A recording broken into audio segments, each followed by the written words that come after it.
You're probably familiar with strep throat and the symptoms. It often affects kids. It causes a fever, makes your tonsils swell up, and usually it's treated very well, successfully with antibiotics. I had it all the time as a child. Did you? All the time. But in some rare cases, strep throat can cause aggressive, sometimes life-threatening infections. FOX13's health reporter Mandy Rock joins us tonight. Mandy, doctors say they're seeing more of these types of infections.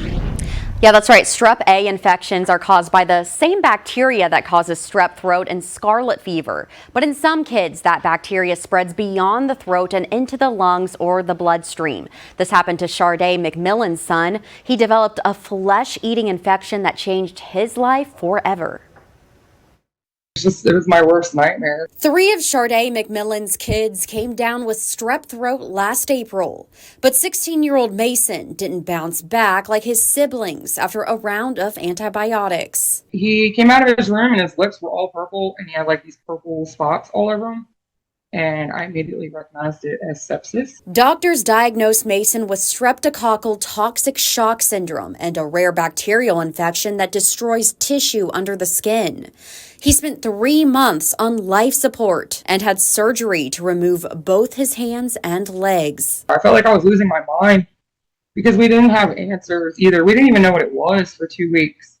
And then we were just waiting and essentially just watching his hands and feet rot off of him. Health experts are now reporting a global spike in invasive group A strep infections like Mason's. Dr. Sandy Arnold, a pediatrician at Le Bonheur Children's Hospital, said these infections don't always start with strep throat. In children, what we see most commonly are severe skin and soft tissue infections. We might see pneumonia if they're acting like they're sick, if they have something that is very painful, or they're having difficulty breathing, or they're having persistent high fever. Those are all reasons to take your child to the doctor. Now, less than a year later, Mason is living life as a normal teen. He's texting, playing video games. Nothing stops him. I kind of just woke up and saw that I didn't have hands and say, whatever, I'm still alive. I know I'm going to be able to do the things I did before.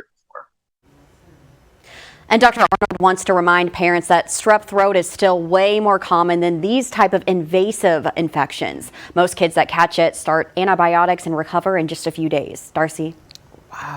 Wow, that's amazing. That is FOX13's Mandy Rock reporting in studio tonight. Thank you so much, Mandy.